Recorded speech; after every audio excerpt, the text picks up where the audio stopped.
I'm actually kind of warming up to Noel now, at least after this one. Um, Episode of 22 of Lupin Ranger has Noel trying to play Cupid because he is from the land of love. Or, I should say, the land of amour, as he phrases it. And so tries to play matchmaker for Sakia and Umika, and it goes horribly due to the monster of the week. He, swipes Sakia's phone and then tries to have Umika return it, only for them both to run into the monster of the week, who is based on goldfish, and how Japan usually does this, which is with a bouncy screen that you go into a bounce into a cup, probably because of the timing of the year where they had kind of at festivals, which have that as one of the activities. So yeah, it's meant to be topical.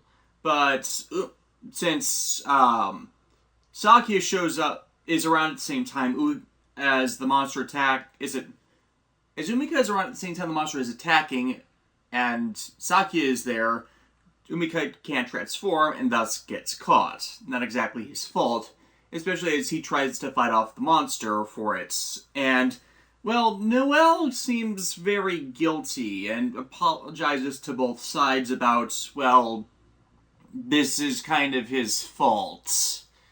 At least in the respect that Umika got captured and thus is in the way of them beating it. I like this monster. It actually is very smart about the tactics it uses, as Sakia does not try to break the container immediately because it makes him think that destroying it from the outside will kill whoever's in it. Now, usually in Super Sentai, when you have a monster that captures people in some type of flask or container, breaking the damn thing is what frees them. So this is actually going against the paradigm seen of this more classical story, in that you honestly don't know if that would actually work with it. Thus, you can't trust that method of freeing them. So they have to go, specifically Saki and Noel, have to go inside it and break it in from the inside.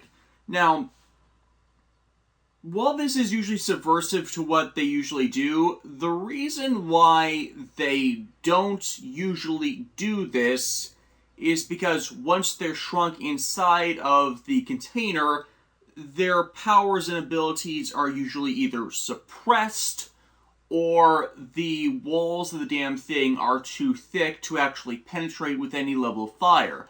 Thus, they usually need to get the entire thing away from the monster and open it and free them, or, yeah, it's actually lying and you need to break it from the outside to actually get it to work, and the monster just needs to be lying.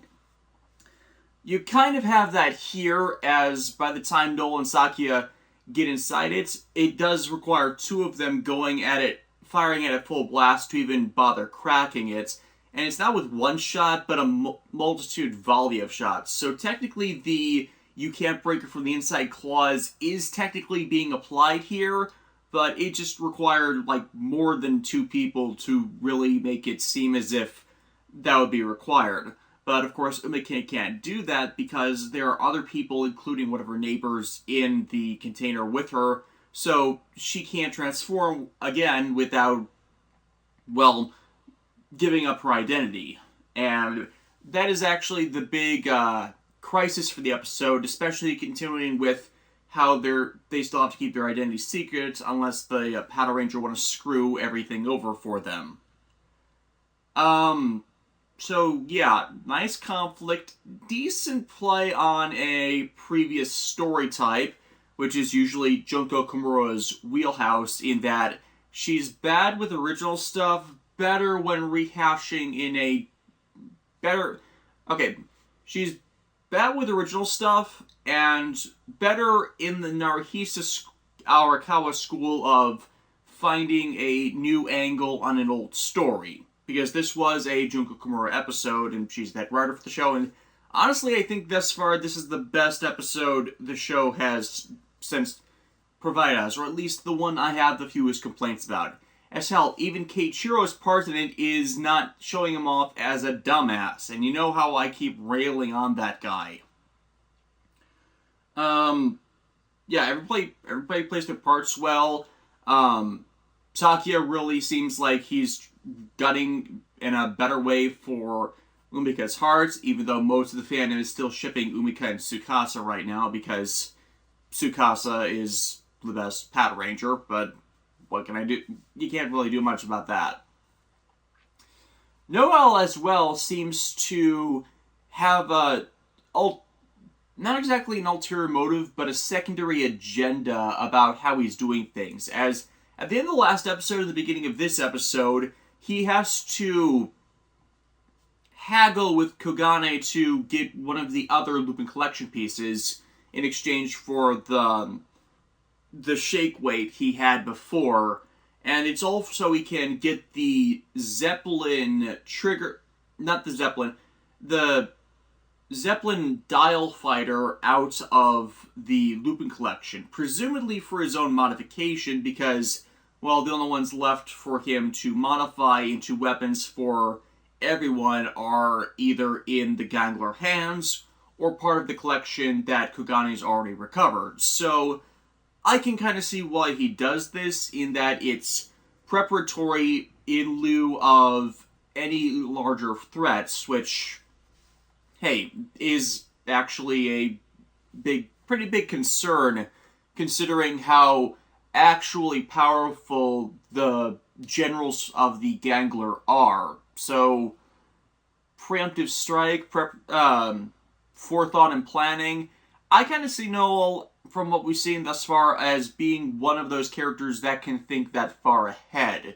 Whereas the Lupin Ranger, while they can think ahead, I don't think they have a good context to the big scope of the threat they face from the chief antagonists, as they're centered around just recovering them, and the global police are just so short-sighted overall that I don't think they realize either how big a threat the chief Gangler are. And so, with Noel having a bigger perspective on both sides and the kind of power that the Gangler needed to even steal a bunch of the Lupin collection in the first place, yeah, this could just be him hedging the bets for everybody and going about it in a subversive way, because, well, that's kind of what's expected of a double agent thief. Also, the premiere of Lupin X / Patranger X Mecha the X-Emperor, which literally has them docking from across each other and forming up, and I liked it. I think this was okay.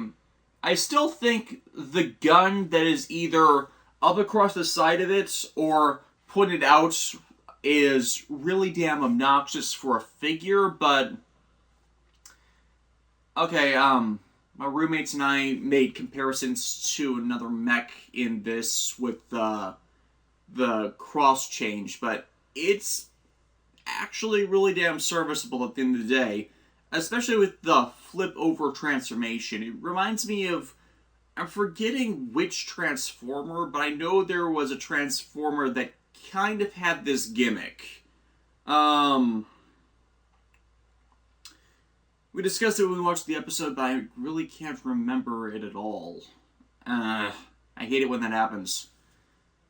What was it? Oh, yeah, we kind of got the same idea of Transformers Energon Omega Supreme from the combination. Like, you know,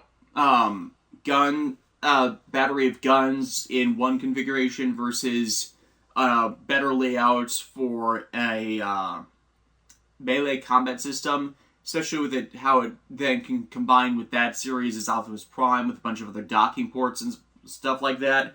So yeah, I think now that we've seen it in battle, it would work. In fact, I like the X-Emperor Slash mode better than the X-Emperor Gunner, simply because it seems more streamlined and it does better with the gunnery port, which I really think that had it been able to be configured over the shoulder, that that gun report would not be obnoxious. You know, like configured into a shoulder cannon, like that would have been so much better than sticking out the way it does. But yeah, Noel takes charge of killing the monsters as you would expect, and next week we're going to see it actually put in play with the rest of the machines, which I'm thinking is leading up into them forming I'm forgetting the name of the act. Back they call it something Cool Good Kaiser VSX, I think that's the name of it. Probably another 2 or 3 episodes before they come into giving us new armaments for everybody. But yeah, that doesn't look the best. But well, it's been combination mechs from Toei for a while now, or at least secondary tier combination mechs. We haven't had a good one since Wild Tosei King when it comes right down to it. So yeah, this is probably an example of what I think people are getting more out of the show in comparison to Build, because as I've mentioned, I believe a few times now, Build has not been doing well in viewership, and I previously put it down to arc fatigue, and this is definitely an example of why the arc fatigue is very detrimental to the show, to Build in comparison, because getting on to recapping Build, Sento's dad is evil.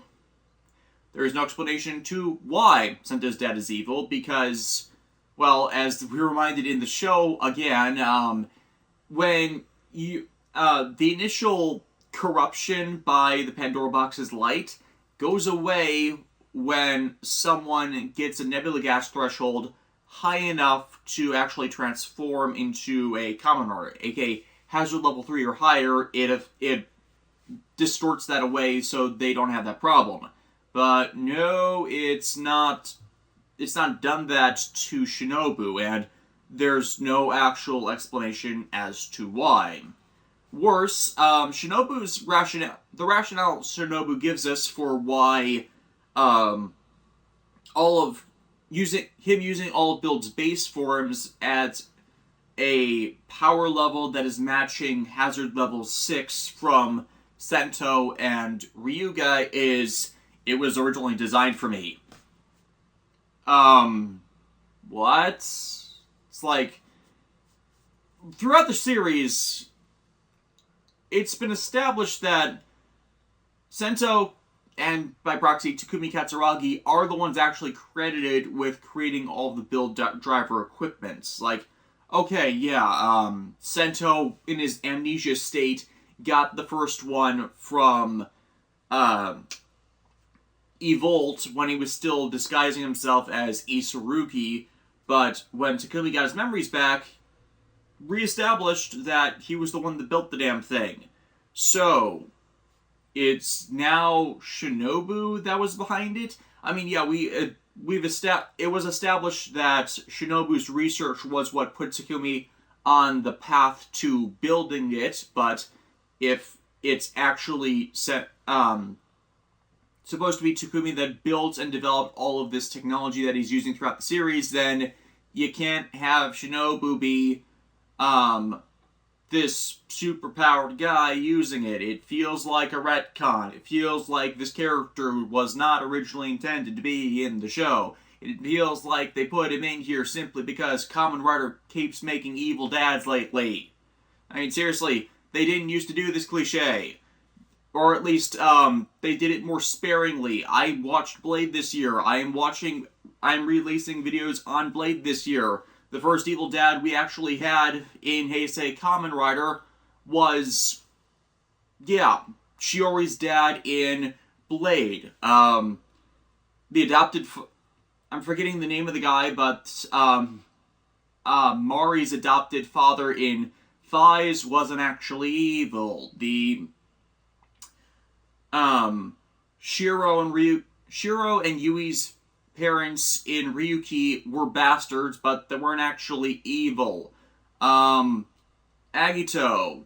Okay, we had Shadow Moon's actor guest star as a corrupt cop, but that's only because he believed the one he was victimizing through police actions and, faking the guy's death was in retaliation to his daughter's death. It's like, you didn't get, there's technically an out for that. Kuga did not have an evil father to my recollection. Watched Fies. Not watched Fies, watched Hibiki. There is no... Okay, there is a bastard father who is Asumu's, but that's again different. Watched Kabuto. Arata Kagami's father isn't actually evil. He's on the good guy side. He just has to be subversive, so, you don't suffer from the worms thing. Deno, not to my memory. Kiva, okay, we have an evil dad there, but he's not actually recognized really as anyone but Otoya's dad. So, Decade, no evil dad.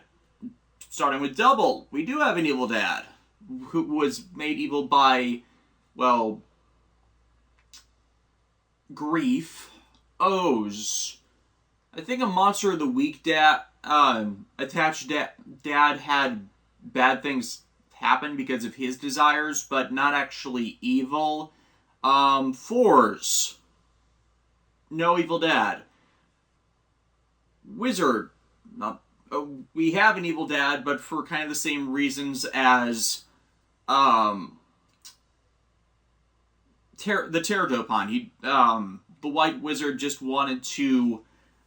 Kamura Wiseman just wanted to revive his dead daughter. Gaim. Not that I remember. I mean, okay, yeah. Mitsuzane and Takatora's father was a bastard, but for the most part not actually evil. Drive. Gold Drive was an evil dad. Yeah, we had that. It was better seated than this.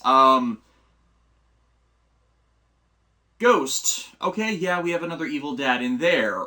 But again, not for the main character, and it was pretty poorly handled all across the board since they later revealed that evil dad was not actually their dad, but they're the one who took them in because the two were clones. And yes, I'm not even kidding on that one. So, then we have Exade. Kronos, evil dad.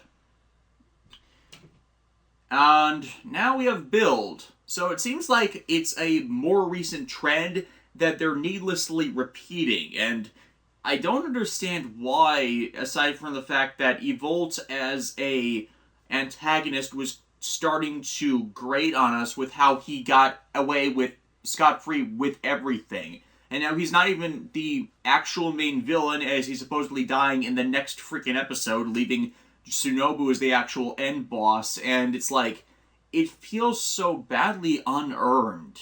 It's annoying. Especially since he can do all this other crazy stuff which Sento couldn't do with the full bottles, even though Sento has the battle experience. Sento has the brain attuned to that stuff, and yet here everybody's getting their ass kicked with Sento's base form abilities when, I don't know, it seems so vastly unearned that Shinobu can do so much with so little, as there's not even a hazard level difference. There's not even a boosted stat line. He just is automatically better with all of them. And I don't get why they're going with that route with it. Anyways, Sento kind of stops Ryuga from bashing his dad's head in, which shows that, yeah, the Shinobu enhanced build forms aren't that great, so yay on battle balancing there. But it also showcases that Ryuga's going a bit crazy due to how much power Evolt's put out that have affected his Evolve-based genes that he uses to transform, so he's going a bit reckless now. But that is not a main... Okay, it has a story point there, but it's not exactly a forced focus of the narrative. What is instead, Sento blue screening yet again, which is, of course, another frustrating part of this, because he keeps doing this. Like, you get 1, maybe 2, but not 3 to 4, which we are at this point with him. So, especially, since he had, like, several crises of faith after the entire mess with trying to control Hazard Form, that, him going Bill Genius was supposed to be the end of that, the reaffirmation of this, and because he attacks Ryuga to stop him from killing his dad when he's in one of these battle lusts, everybody else turns their back on him, essentially. Ryuga is out unconscious, but Kazumi and Gentoku both split from the party for stupid reasons because they can't trust him with his father's around. And Misora, for some reason I do not understand in any respect, contacts Evolt and asks for his help in getting Sento back into a right state of mind. And all to the point of... all with the purpose of turning her into the CD Lost Smash, which I don't get this at all in its entirety, because, like, how will this help Sento? How will turning herself into a monster help Sento get past, the evil dad thing that is affecting his abilities right now? It's like, I do not connect the dots in any way to why she did this. And worse, because she's actually abducted for this, the CD Lost Smash has a protection against it, Bernage's entire consciousness. Even though she's, like, the antithesis of Evolt somehow, which still isn't freaking explained, and it would have been had Evolt originated from Mars instead of being this galactic world, multi-planet galactic conqueror. No,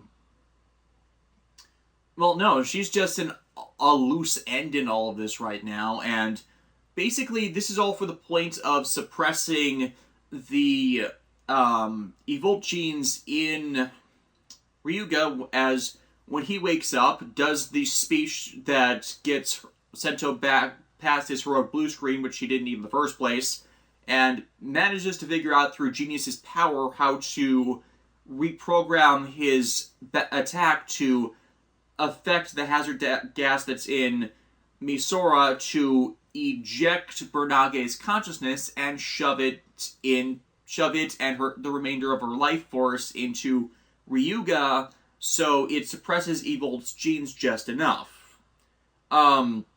It's been established, though, that Bernage right now is so weak due to how she's helped all of them that I don't see that as being a permanent stopgap. Yeah, it saved Misora, but it probably lost them their last connection to anything the Martian woman might be able to tell them or provide them, or even as the last bastion of her race, as that power that will be suppressing Ryuga isn't a long-term solution for this. It really is not. And of course, like, Shinobu's baffled that he actually got past this, because why? I mean, I don't get why. According to them, using Bernage's essence would interfere with the Lost Smash purification process, so Sento couldn't free that essence from Misora without killing her, except I don't understand why they decided to do that, because while the person is a Lost Smash, they can't remove the Lost Bottle from them to put into this Black Pandora panel, which they need all the Lost Bottles to do something to ensure humanity's future with that just... You make it so this Lost Smash can't be defeated because of the Bernage stuff. Meaning it can't recover the Lost Full Bottle you need for this panel, and thus, without killing the host, and while you don't care for the host, you kind of have the problem of you can't exactly extract it if it's permanently fused to them. So, why is this a deterrent when you want them to keep purifying Lost Bottles, so why would you use this on someone that you say would lock them in? And worse, the way they went about this just gets sent over his blue screen, so that seems pointless. He's stronger than he was before, so it's not even turning your enemy against you. It seems like a bad plan all around, and it's baffling that Shinobu seems to be like, you've exceeded your past limits. And it's not very... I'm not liking this guy as an antagonist. Okay, the rationale they're doing for Shinobu being this all bad guy all of a sudden is it's for the advancement of humanity, but yeah, we've played this card before.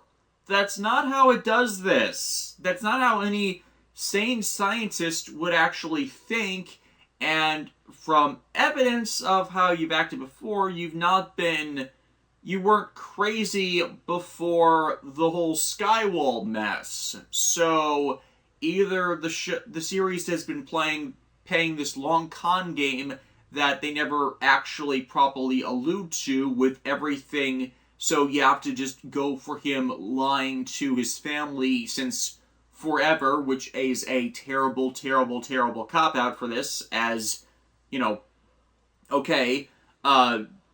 kid not seeing the full perspective of his parent is understandable, but an adult doing so because Takumi was mostly adult working with his dad on this. Yeah, no, you kind of have that.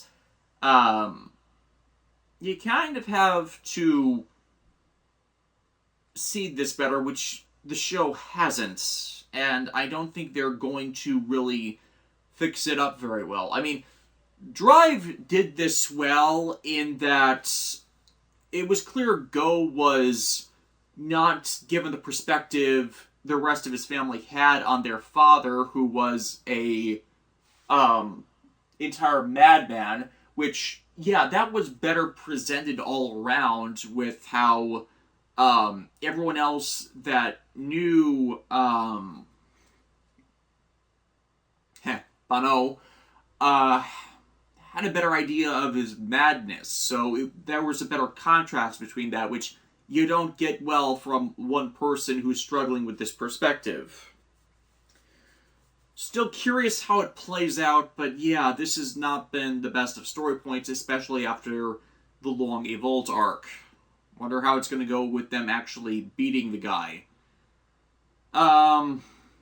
Which leaves us, actually, with one more series to discuss. Ultraman Rube debuted this last week, from Tsuburaya putting it on YouTube. Now, there's a few things about this. Tsuburaya did not distribute this show to Crunchyroll this week, or at least, Tsuburaya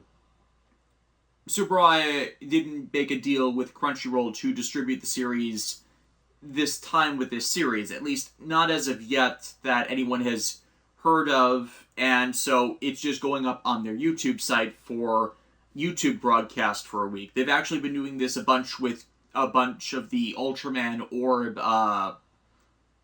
tie-in material that I've picked through every now and then, but because a bunch of them are in the same Ultraman Retsuden kind of anthology series with just the current star of the moment recapping what happens in the battles of a previous other Ultra series, it's like I've been completely tuning out of those. But Ultraman Rube is the next new hero block, which stars a pair of heroes, one who is red and fire-based, and the other who is blue and water-based, though they can switch these power-ups between them.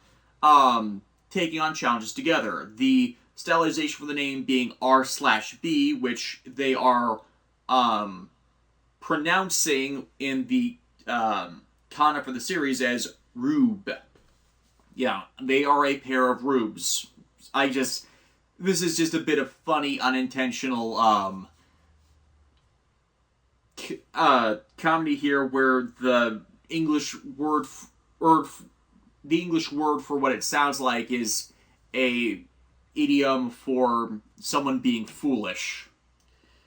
But yeah, I was able to watch the show, not just because it was on YouTube, but the fan sub group Color Timer Subs is providing closed captioning translation inserts for the series. Now, this is actually a good thing, because that way it gets viewers that would normally have gone to Crunchyroll to watch it a chance to support Tsuburaya directly through the YouTube channel. The problem is, Tsuburaya's YouTube channel doesn't exactly have a lot of viewers to it, but it's a pittance in comparison to what it did on Crunchyroll or would get from broadcast television, but it's helpful nonetheless for it.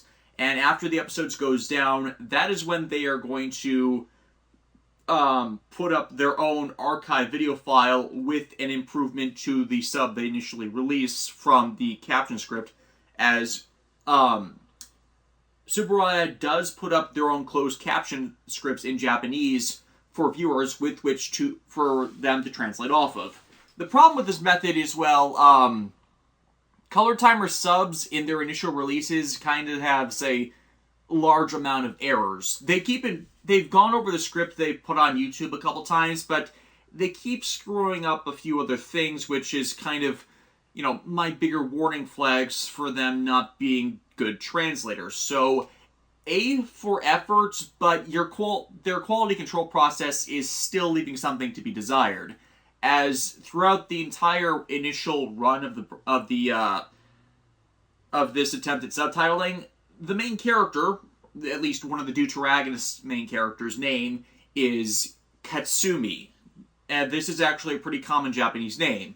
But in the subs they inserted for it, his name is just Katsu. And you can pretty clearly hear that his name is Katsumi, but I'm betting they're probably just mistaking it as a nickname, because sometimes with a nickname, they go, some characters have the MIN extension added into their name. And as everyone who talks to the guy in the episode is family members, I think that is what they accidentally did. However, from advertisement and promotional material, which ended up putting stuff on the Ultraman Wiki, of course, it's pretty damn clear it's M.I. His name is Katsumi. And again, it's a pretty common Japanese name, so it's a bit frustrating that, there's that big an oversight for it. Again, probably going to be corrected when they put up the after broadcast version for archiving purposes, but it's actually not that hard to correct existing caption scripts on YouTube, because I know that they've gone through at least 3 revisions of the ones on YouTube already. So this is a kind of a bigger oversight. But anyways, the main characters are Katsumi, as I said before, who ends up turning to Ultraman Rosso, and his little brother, a researcher of pretty much a bunch of science stuff, as it's unfortunately pseudoscience yet again, where he uses satellites to study changes in geography as in comparison to ancient times, and yet, satellite imaging can only take you so far on that, as it's not a good way to contrast against what existed long before satellite imaging takes place. And he has a bunch of other pseudoscience equipment with him, which, Ultraman has always had the science-ish angle. I've only watched 3 Ultraman series. I've been meaning to get to Ultra 7, but I've also read Tsuburaya's book, the Tsuburaya-based book, Master of Monsters, and August Ragone goes quite deeply in how Ultraman is supposed to be grounded in a what-if style of science, where these things might be possible because their basis is grounded in reality. A lot of these things that Isami is spouting don't really seem like science, but pseudoscience, which is not the kind of thing they were supposed to be going for. But regardless, the two brothers work with their dad in a clothing store. His dad is a eccentric fashion designer, which, okay, completely buy that. And they have a little sister that is named Asahi, who only appears at the end of the episode, to the point it's like it doesn't come off very well that it's, that they're exactly connected. But they're both drawn into, like, the Ultraman side of the Force when one of Isami's devices detects kaiju activity after some other bad guy actually wakes it up using the enemy trinket of the series, the kaiju crystal, in the I think it's called the Ultra Gyro, which is the transformation trinket of the year. I'll probably end up being corrected on that. I'm not remembering the name of the transformation trinket off the top of my head because I don't remember it being spoken in the episode. So, yeah, sorry if I get that wrong. But yeah, it's kind of amusing how it first wakes up as it's at night, and the first ones to see it are a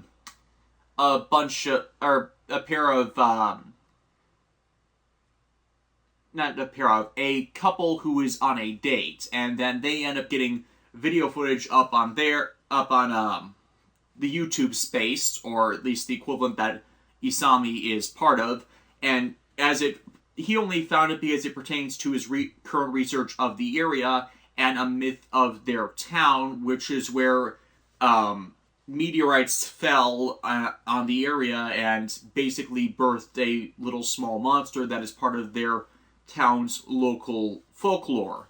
And the monster that the kaiju crystal summoned is apparently supposed to be connected to it. So it's kind of a, how do I phrase this?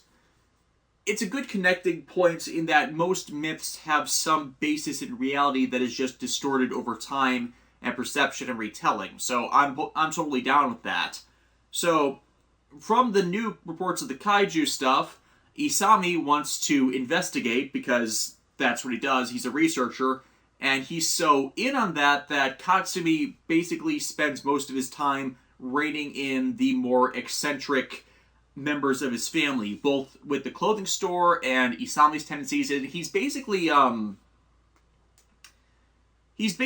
mother hen of the group, in that he's the one that looks after all of them and makes sure they're staying healthy and whatnot. In fact, in the transition from day to night where this kaiju first attacks, Isami is working late, and Katsumi has to actually put a plate of food in front of him to remind him to actually eat. So he's the super responsible one, even though he's the more boisterous and extroverted one of the group, which I like this guy. I really do. He is reminding me a lot of Shotaro Hidari in comparison to Akiko, Ryu, and, of course, Philip. In fact, I really get a Shotaro-Philip dynamic between the two, and that works well due to the two being not only brothers, but a pair of partnered superheroes, in that, they fight together through all this and watch each other's backs when they actually get empowered. So, immediately, I'm having a lot of, I'm clicking with the characters from how they presented all of this. Which makes sense to me, as one of the writers for this show is Junki Takagami, who did mid-90s Super Sentai, specifically Mega Ranger and Ginga Man, and has also been a screenwriter, both adapting and producing original scripts for the Yu-Gi-Oh! Franchise since Yu-Gi-Oh! Duelist went to TV Tokyo and NAC, including input on several of the Yu-Gi-Oh! Movies. So, yeah, he gets this kind of camaraderie character stuff down. He is not the main writer, however. I am forgetting the name of the head writer for the series, and I had a good tidbit about him too, but I'll look up the name for next week. I'll try and remember that I have to bring this up next week, but basically the guy is okay, here's the interesting tidbit. If you guys look the individual I'm referring to up, he actually is another person who has written almost exclusively for porn. I'm not kidding on that. I really wish I could remember the guy's name. Unfortunately, my phone is in the other room, and I don't want to take the time to, like, go off on that tangent for just this guy. But yeah, Ultraman Orb was mainly done by a porn director, and now the main writer for this Ultraman series is a porn writer. Yeah. Tsuburaya seems to be hurting for good authors right now, but hey, at least he has the dynamic between the main characters down, and they feel like realistic people. The situation feels natural, even if it is a bit forced through Isami's eccentricism. But yeah, they go up to where the kaiju keeps prowling around. They see a building owned by this guy named Aizen. Yes, bathed in white kind of Aizen. I'm pretty sure he's actually the big bad of the series, manifesting all the kaiju. And if that's the case, then he just pulled off a gigantic insurance scam. How they keep alluding to the guy in interim sections, I'm pretty sure that they're lampshading how Aizen is supposed to be the villain in the same way they did, I'm forgetting his name off the top of my head, but the author who was Belial's servant in Ultraman G. It kind of comes off as how they introduced that guy. But yeah, they encounter the kaiju. They do a kind of comedic sequence of them trying to escape the kaiju, which just ends up with them being burned to death in one of its fire blasts. However, they don't die, because part of the legend is two warriors rose to stop this creature, and that happens to be the actual Ultraman brothers of this entry. We're not exactly given clarity on whether they're actually the children of an Ultra. Actually, I rephrase. The two Ultraman they combine with were said in the legend to be, like, actual Ultras, so it's not certain if they were just defeated and sealed here until this situation called upon their power, or if they have some greater connection to the Ultras in and of themselves, because, well, their mother is missing. It's actually a plot point here that she's been absent for 15 years after, like, literally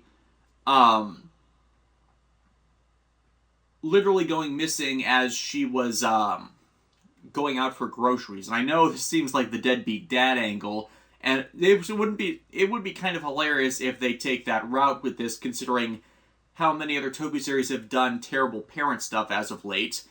Case in point, the last two Power Rangers have had explicitly deadbeat dads that abandoned their kids, but wow. I'm thinking the angle they're taking with this is she was abducted, or she actually might be an Ultra, which is why these two would tie into Ultra Power so cleanly, because the Rossiu and Blue have their powers created from Ultra Crystals that have their powers basis on other Ultramen. Specifically, Ultraman Rossiu uses the power of Ultraman Taro, and Blue uses a power invocation of Ultraman Ginga.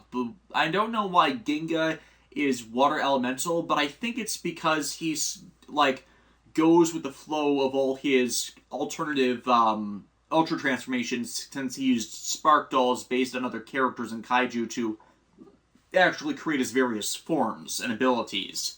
And Ultraman Taro makes sense in why he would be paired with it, as in the Ultraman Ginga series, at least as far as I remember, Ultraman Taro was the character who became Ginga's mentor through it. So that connection between the two, and then thus swapping powers to help each other, that actually works pretty damn well. I like the look of the two Ultra Brothers in this one too, as they're very synergistic in design. You clearly see them as siblings beyond how a lot of the older Ultras have been portrayed, in that they're brothers, it is in they are comrades, and they might share a common parent, who of course is Ultraman King, or the father of Ultra, along with the mother of Ultra, but it never seemed like a solid,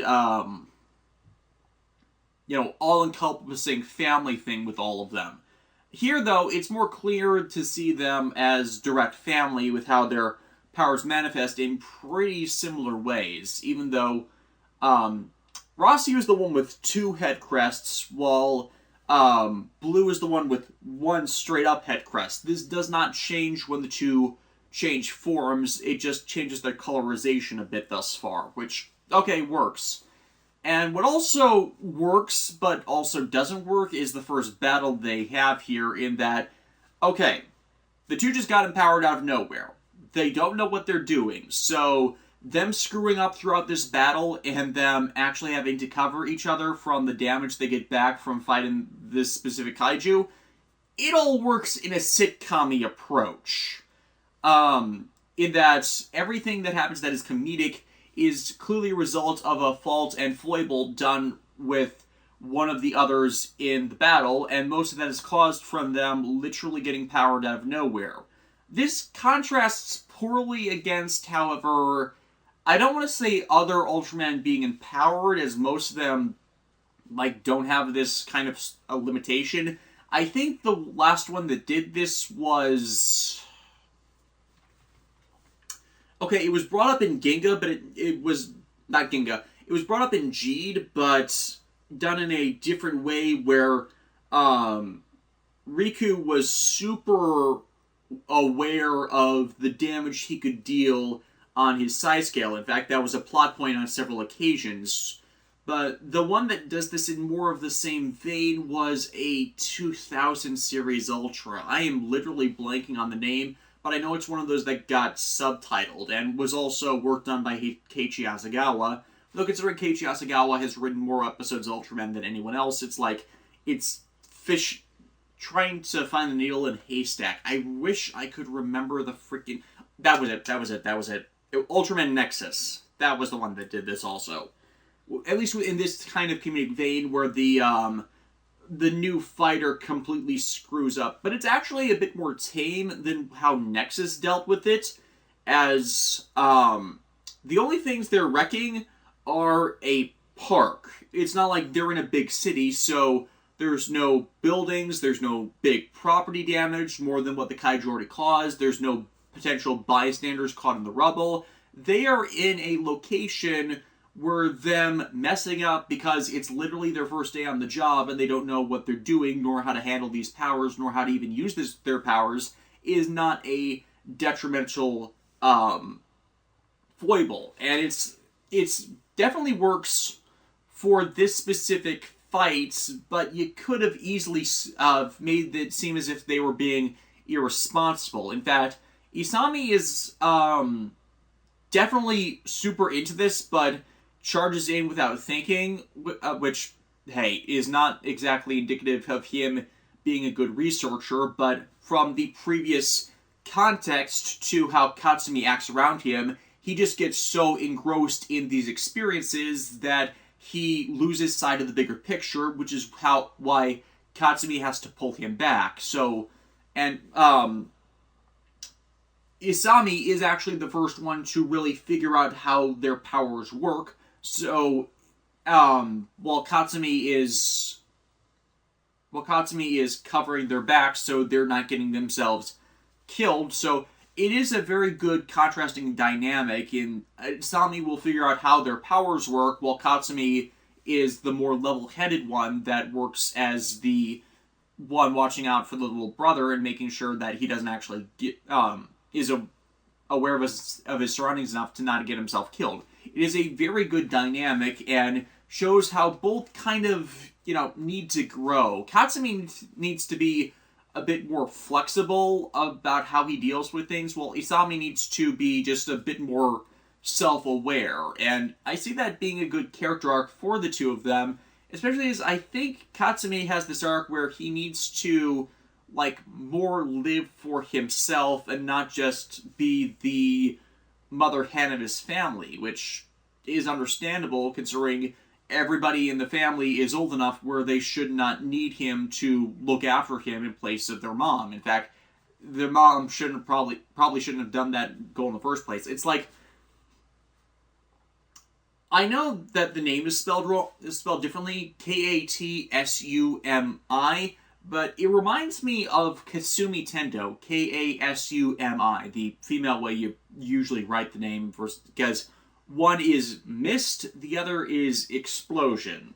Even though, the T in the name really does make that big a difference in the meaning behind it, which of course is funny because Katsumi's power set is fire-based primarily, so yeah.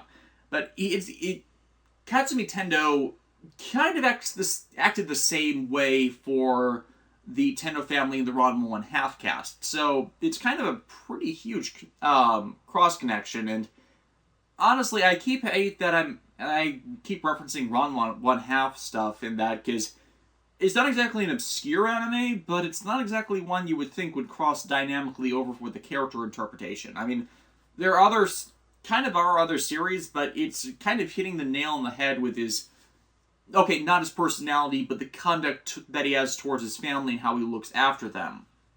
But yeah, they defeat the monster, return to normal size, and basically now have this empowerment to figure out where it came from, why the monsters are attacking their town, and who's actually behind all this.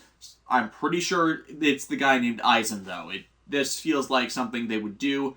They'll expand a bit more on Aizen, because the episode goes on to him about a bit.